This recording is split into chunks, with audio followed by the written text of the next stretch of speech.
कल दीपू दास एक हिंदू, उनके डिटेल्स देश का गया, जो मेन परपेचुएटर था उसका, कल वो 72 औरों के पास पहुंच चुका है। तारीख में कुछ लम्हात ऐसे आते हैं जिनको कहा जाता है इनकलाबी लम्हात, रेवोल्यूशनरी मोमेंट्स। रखें जिन लोगों ने कुछ गंवाया है और आज भी उस मोहब्बत में जिंदा हैं। पाकिस्तान के साथ उनकी मोहब्बत जो है कश्मीर की मार्फत है ना। पहले अननोन गनमैन का खौफ सिर्फ पाकिस्तान में था, वैसे अननोन गनमैन पाकिस्तान से निकल कर लेटेस्ट है वो है बांग्लादेश। सोसाइटी बाहर निकली हुई है, उस वक्त पूरा बलूचिस्तान बाहर नहीं निकल सका।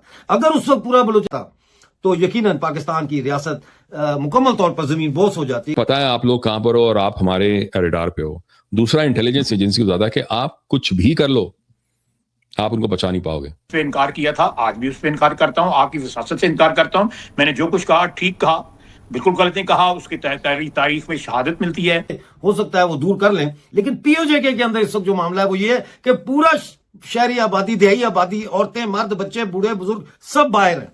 पहले अननोन गनमैन का खौफ सिर्फ पाकिस्तान में था, वैसे अननोन गनमैन पाकिस्तान से निकल कर लेटेस्ट है वो है बांग्लादेश। कल दीपू दास एक हिंदू, उनके डिटेल्स देश का गया, जो मेन परपेचुएटर था उसका, कल वो 72 औरों के पास पहुंच चुका है। रफ टिल to Dawood Ibrahim to many others except for Hafiz Saeed को एक स्ट्रैटेजी के तहत जिंदा रखा जा रहा है, जानबूझकर नहीं मारा जा रहा है, बस सबको निपटाया जा रहा है। समझ तो दीपू चंद्र को पिछले साल दिसंबर में उसको मारा गया, ये कह के उसने ब्लास्फेमी की थी। जब उमर हादी की डेथ हुई, जब असैसिनेशन हुआ, तो उसके बाद जो भीड़ इकट्ठा बहुत तहस नहस किया, उसमें से एक ये भी था वो दीपू चंद्र को जब उन्होंने मारा, उसको एक्चुअली जो पुलिस ने उस पूरे भीड़ के हाथ कर दिया था। वो बेचारा तड़पता रहा, उसको आग लगा के जला उसको। तो ये एक ऐसा हादसा था जिससे आई थिंक बहुत सारे लोग बाहर नहीं आ पा रहे थे। एक ही बात है, वो हसन शहादत जो है, जो बंदा जो मेन एक्यूज था इस पूरे, उसकी बॉडी वो ऐसी मिली कि जो इलेक्ट्रिक वायर्स हैं उसके ऊपर आधी थी और आधी उसकी छत पे थी। किसी ने या तो खुद उसने वो गिर गया वहां पर, या किसी ने उसको धक्का मारा है ऐसे कि वो मर गया। Similar to how Javed Khanani died. हमने धुरंधर में देखा था वो कैसे ऊपर से नीचे गिरा था। प्रिंटिंग का जो फेक करेंसी प्रिंट करता था। एक्चुअली वो डॉन में भी उसके बारे में आया था। डॉन में आया था कि वो कैसे ऊपर से, वो कंस्ट्रक्शन बिल्डिंग थी साइमा टावर्स की, वो गिरा था नीचे और वो एंटेंगल हुआ था इलेक्ट्रिक वायर्स में बिफोर ही actually fell down to the ground. So Dhurandhar में काफी बहुत सही थी कि कैसे वो नीचे गिरा। तो और वो कराची में बिल्डिंग थी जो अंडर एंड खनानी जो था वो तो हम सब जानते हैं अब धुरंधर की वजह से कि कैसे वो फेक करेंसी नोट। तो वहां पर अगर आप देखो पाकिस्तान में लगातार एक के बाद एक बहुत सारे लोगों की गई हैं। ये सारे लोग जो जैसे जरूर मिस्त्री था उसके बारे में भी हमने देखा, और बहुत सारे और लोग थे जो कुछ तो उसके वो एलईटी के थे, कुछ जैश मोहम्मद के थे, बहुत वो कुछ तो एक मसूद अजहर का भाई भी था मोहम्मद ताहिर। तो इन्होंने बहुत सारे अटैक्स भी किए थे इंडिया में, और उनकी मोस्ट वांटेड लिस्ट में भी थे। सलीम रहमानी था, बशीर अहमद पीर, परमजीत सिंह पंजवर जो खालिस्तान कमांडो फोर्स का चीफ था, शाहिद लतीफ जो पठानकोट का मास्टरमाइंड था। से बहुत सारे लोग, एक तरफ तो ये होता है कि ये बताता है उनको कि उन लोगों को जो ऐसे एक्सट्रीमिस्ट और टेररिस्ट वगैरह जो हैं, पता है आप लोग कहां पर हो और आप हमारे रडार पे हो। दूसरा, इंटेलिजेंस एजेंसी को ज्यादा कि आप कुछ भी कर लो, आप उनको बचा नहीं पाओगे। और उससे ज्यादा वो आने जो बाकी जो उनके होते हैं, जो अभी काम कर रहे हैं उन ऑर्गेनाइजेशन, उनको ये बताता है कि हम सेफ नहीं हैं। ISI और बाकी जो एजेंसी। तारीख में कुछ लम्हात ऐसे आते हैं जिनको कहा जाता है इनकलाबी लम्हात, रेवोल्यूशनरी मोमेंट्स। सोसाइटी बाहर निकली हुई है, उस वक्त पूरा बलूचिस्तान बाहर नहीं निकल सका। अगर उस वक्त पूरा बलूचिस्तान तो यकीनन पाकिस्तान की रियासत मुकम्मल तौर पर जमीन बोस हो जाती है, क्योंकि फिर शहरों के ऊपर भी कोई कंट्रोल ना होता। ये एक मैं समझता हूं कि तारीखी कमी थी। बहरहाल हो सकता है वो दूर कर लें, लेकिन पीओजे के अंदर इस वक्त जो मामला है वो ये है कि पूरा शहरी आबादी, देहाती आबादी, औरतें, मर्द, बच्चे, बूढ़े, बुजुर्ग सब बाहर हैं। लेकिन बैठे हुए सोच रहे हैं उनकी करिए। ओ भाई, ये इनकलाबी लम्हात है। जब तुम 2 हफ्ते से भी ज्यादा हो गए, तुमने पहिया जाम कर दिया पाकिस्तान का पीओजे के अंदर।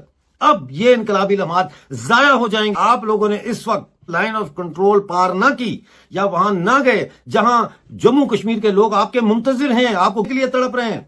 तो ये इनकलाबी लम्हात जाया हो जाएंगे और फिर ये नादिर मौका पाकिस्तान से आजादी हासिल करने का ये भी हमारे हाथ निकल जाएगा, ये निकल जाएगा। इसलिए मैं आपको एक चीज दिखाना चाहता हूं, बल्कि सुनाना चाहता हूं। पीओजे के से मैसेज आया है, उन्होंने कहा डॉक्टर साहब समझने की कोशिश करें, मुझे कह रहे हो कश्मीरियों ने लाइन ऑफ कंट्रोल की तरफ मार्च किया तो पाकिस्तान की कहानी खत्म है। का पाकिस्तान को डर है, इस बात का हरगिज डर नहीं कि भारत कश्मीरियों को गोली मार देगा। दूसरा ये कि अब एक्शन कमेटी की लीडरशिप को अपनी जान बचानी चाहिए। भारत में अजाइलम अप्लाई करें, लेकिन अगर वो कह रहे हैं कि अगर मैं एक्शन कमेटी का मेंबर होता तो इस वक्त मैं कहता तुम लोगों पर हम लानत भेजते हैं पर। हम अपने असल वतन भारत से मिलना चाहते हैं। हम 22 अक्टूबर 1947 से पहली सूरत हाल में ले जाते हैं। तुम लोगों के मुंह पर थूकते हैं। जहां तक गद्दारी का ताल्लुक है तो उनसे पूछता ना कि सबसे बड़ा गद्दार यानी गद्दार आजम कौन था। वो हमें बचा नहीं पाएंगी, बिकॉज कोई ऐसी फोर्स है जो हमारे पीछे लगी हुई है और चुन चुन के मार रही है। ऐसा रैंडम नहीं है, चुन चुन के मार रही है। मुशर्रफ का आप एग्जांपल दे रहे थे, मुशर्रफ के बारे में तो मुझे पहली बार पता चला। थोड़ा सा उस पे फिर आते हैं दोबारा दीपुदास वाले मैटर पे।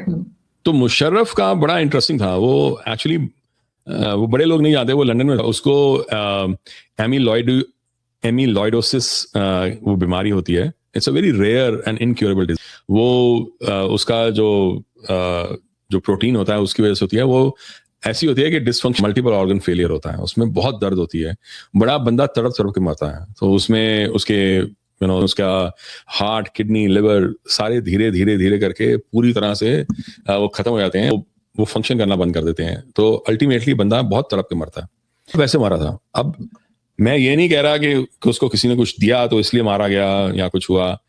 कुछ तो हुआ उसके साथ जो सडनली उसको एक ऐसी बीमारी थी जो क्योर ही नहीं की जा सकती थी और जो मारा गया। वो एक तो मुशर्रफ का ये, और दूसरा हमने धुरंधर में तो देखा ही था। उसके बारे में वो हमेशा लोगों के बारे में है, दाऊद इब्राहिम के बारे में, कि कैसे उसको पॉइजन दिया गया। वो खास पॉइजन था जो जो रिसर्च एजेंसीज हैं उन्होंने या तो खुद बनाया या कहीं से लिया, जहां से भी लिया या बनाया उन्होंने वहां। हेलो दोस्तों, जय हिंद। आपका हमारे यूट्यूब चैनल में स्वागत है। अननोन गनमैन अब पाकिस्तान में ही ढूंढ ढूंढ को भारत के जो विरोधी आतंकवादी थे, भारत के खिलाफ जो आतंकवादी करते थे, वहाँ उनको मार रहे थे। अब वही जो बांग्लादेश में दीपुदास को मारे थे, उनको भी जो मास्टरमाइंड थे वो भी मार गए थे। जितने भी भारत में आतंकवाद फैलाते हैं, किसी भी देश में रहते हैं और टपकाए जाते हैं। 14 अगस्त 1947 को भारत के सीने में खंजर घोंपा और उससे ज्यादा लोगों का कत्लेआम करवाया। ये मोहम्मद अली जिन्ना की तरफ इशारा कर रहे हैं।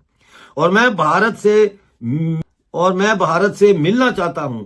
जय हिंद, वंदे मातरम बोलना चाहता हूं।